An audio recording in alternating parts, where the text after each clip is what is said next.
நமஸ்காரம். நம்முடைய குடும்பத்திலாகட்டும் அல்லது பொது காரியங்களிலாகட்டும் சில சமயங்களில் மனம் தளர்ந்து போய் இது என்ன எத்தனை பண்ணாலும் ரெஸ்பான்ஸே இல்லையே, நல்ல காரியம் செய்ய வேண்டும் என்று தானே பார்க்கிறோம், ஆனால் அதற்கு யாரும் உறுதுணையாக இல்லை, சப்போர்ட் இல்லை. இப்படியே இருந்து செய்து கொண்டிருந்து என்ன லாபம்? அவரவர் பங்கை அவரவர் ஆற்றினால் தானே உண்டு. அப்படி யாரும் செய்வதாக தெரியவில்லை. ஒவ்வொரு இடத்திலும் ஏதோ தப்பு இருக்கிறது. இதை சொன்னாலும் புரிந்து கொள்ள மாட்டேன் என்கிறார்கள். நம்ம வீட்டில் அப்பா இடத்துல சொன்னா கேட்கல, அம்மாவிடத்தில் கேட்கவில்லை, கணவனோ மனைவியோ கேட்பதில்லை. எல்லாரும் தாங்கள் செய்வதுதான் சரின்னு சொல்லுகிறார்கள். ஆனால் அது சரி இல்லை. இதெல்லாம் பார்த்தால் எனக்கு தளர்ச்சியாக இருக்கிறது, சற்று வெறுப்பாகவும் இருக்கிறது. செய்தி என்ன லாபம்? நாம மட்டும் முயற்சித்து என்ன செய்ய போகிறோம்? இந்த குடும்பத்தில் இருக்கும் எல்லாரும் செய்தால்தானே நலம். இதெல்லாம் நமக்கு தோன்றும்.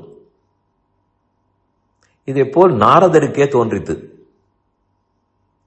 இப்படி நமக்கு ஒரு எண்ணம் வரும்போது, தளர்ச்சி வரும்போது எப்படி நடந்து கொள்ள வேண்டும்ங்கிறதை அவரே சொல்லுகிறார்.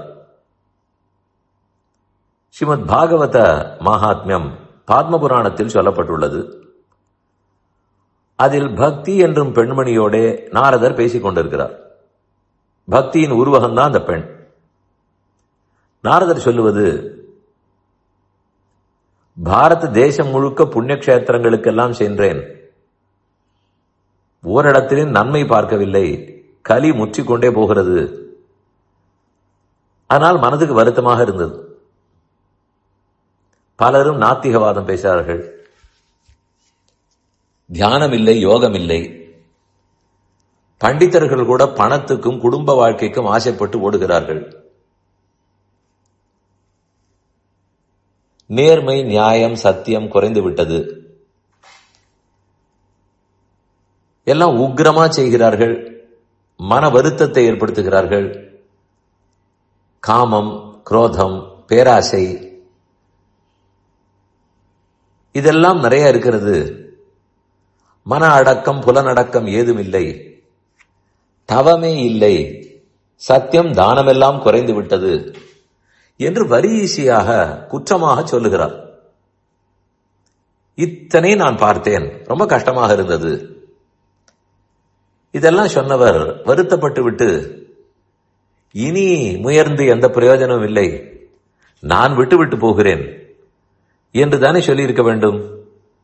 ஆனால் அவர் அப்படி சொல்லவில்லை. ஒரு அத்தியாயத்தில் பல ஸ்லோகங்களாலே 76வது ஸ்லோகம் வரை இதை போல என்னென்னலாம் குற்றங்கள்னு சொல்லிக் கொண்டு வந்தார். 77வது ஸ்லோகத்தில் அயம் து யுகதர்மோஹி வர்த்ததே கஸ்ய தூஷணம் ஆதஸ்து புண்டரீகாக்ஷா சஹதே நிகட்டே ஸ்திதா. கடைசியில் சிரித்துக் கொண்டே சொல்லுகிறார், இது இந்த யுகத்தின் தர்மம், கலியுகத்தின் தர்மம். யாரை நொந்து கொண்டும் எந்த பயனும் இல்லை. தாமரை கண்ணனான கமலக்கண்ணனான எம்பெருமான் அவருடைய கண்களாலே இதெல்லாத்தையும் பார்த்து கொண்டு பக்கத்திலேயே இருக்கிறாரே, அவர் எங்கு போய்விட்டார்?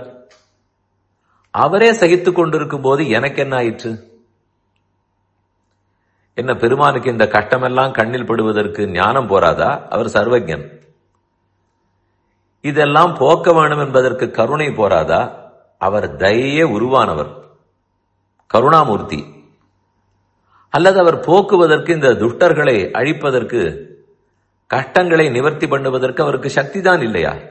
சர்வசக்தன், எல்லாம் தெரியும், சர்வஜன். செய்ய வேண்டும்ன்ற எண்ணம் உண்டு, சுகிருத்து, கருணை உள்ளவர். செய்யும் ஆற்றல் உண்டு, சர்வசக்தர். அப்படி இருந்து அவரே பார்த்து கொண்டிருக்கிறார் என்றால் நான் ஏன் கவலைப்பட வேண்டும்? சொத்து அவரது, நான் முயற்சி எடுப்பது அவர் சொத்து, அவரிடத்தில் இருக்க வேண்டும் என்று. அப்ப கண்டிப்பா அவரும் அதை நினைத்துத்தான் ஆக வேண்டும். அவர் நினைக்காமல் இருக்க மாட்டார். ஆனால் எதற்காகவோ காத்து கொண்டிருக்கிறார். அப்படி இருக்கும்போது நான் எப்படி மனம் தளர முடியும்? ஆகவே அடுத்த அத்தியாயம் 13வது ஸ்லோகத்தில் சொல்லும்போது, நான் வெறுமனே இருக்க போவதே இல்லை, நிறைய வேலை செய்ய போகிறேன், எங்கும் போக போவதில்லை. கலினா சதிருஷ கோபி யுகோ நாஸ்தி வரானனே தஸ்மின் ஸ்துவாம் ஸ்தாபயிஷ்யாமி கேஹே கேஹே ஜனே ஜனே. இந்த கலிக்கு எத்தனையோ கஷ்டங்கள் இருந்தாலும் பெருமான் பார்த்து அதற்கு நல்லதும் வைத்திருக்கிறாரே. எளிதில் முக்தி கிடைக்குமே, அது கலியுகத்தின் சிறப்பு. பக்தி தாயே, உன்னை வீடு வீடாக ஸ்தாபிப்பதுதான் எனக்கு ஒரே பணி.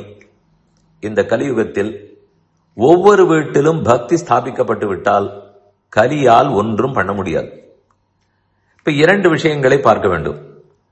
போன அத்தியாயத்தில் பல ஸ்லோகங்களாலே நெகட்டிவ்ஸ் எல்லாத்தையும் சொல்லிக் கொண்டு வந்தார், நொந்து கொண்டு பேசினார், எல்லாம் செய்தார்.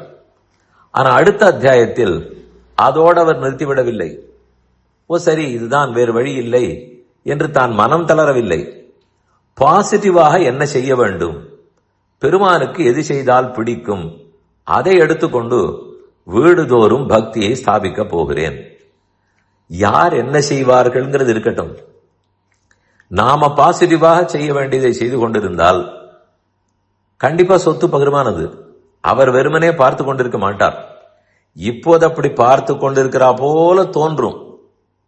அப்படியா இருப்பார்? சொத்தை விட்டு விடுவாரா? அவரதுன்னு பார்க்கும்போது நமக்கு எல்லாமே உத்தேசம், நம்மதுன்னு பார்க்கும்போது எல்லாமே தள்ளுபடி, அவரதுன்னு பார்த்தால் எல்லாமே கொள்ளுபடி. அதை புரிந்து கொண்டு விட்டார். ஏதேதோ பார்த்து நான் ஏன் கண்ணை கெடுத்துக் கொள்ள வேண்டும்? தானே திருந்தி வருவார்கள். இது யுகத்தினுடைய கோலம். நான் யாரையும் குற்றம் சொல்ல முடியாது. பெருமானே பார்த்து கொண்டிருக்கிறார். ஆனால் அதற்கென்று நான் ஓய்ந்து விடப் போவதில்லை. நெகட்டிவ்ஸை எதிர்ப்பது என்பது ஒன்று, பாசிட்டிவான கைங்கேற்றத்தில் ஈடுபடுவது என்பது மற்றொன்று. பரதன் நெருப்பில் குதிக்க போனார். ராம பட்டாபிஷேகத்துக்கு சற்று முன்னால் ராமன் திரும்ப வந்து விட்டார். நந்தி கிராமத்தில் தங்கி இருக்கிறார். சரி, 14 ஆண்டுகளாகியும் ராமன் வரவில்லை என்று நினைத்து நெருப்பில் குதிக்க போனார். ஹனுமார் பார்க்கிறார். குதிக்காதே குதிக்காதேன்னு சொன்னால் அவர் கேட்க மாட்டார். ஆனால் இவர் மாற்றாக ராமாயண கதையை வாசிக்க ஆரம்பித்தார்.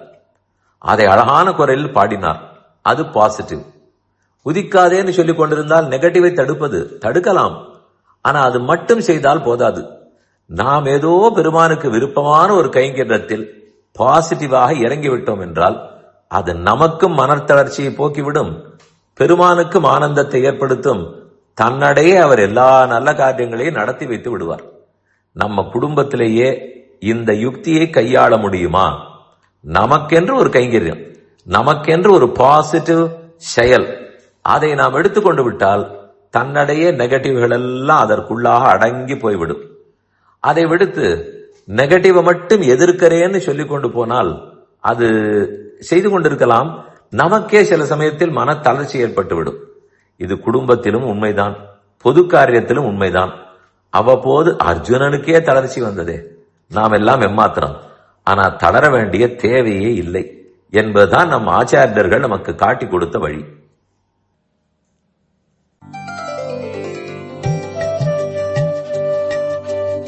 இந்த என் பணி ஆடியோவை உங்களுக்காக வழங்கியவர் வேலுக்குடி ஸ்ரீ கிருஷ்ணன் சுவாமி.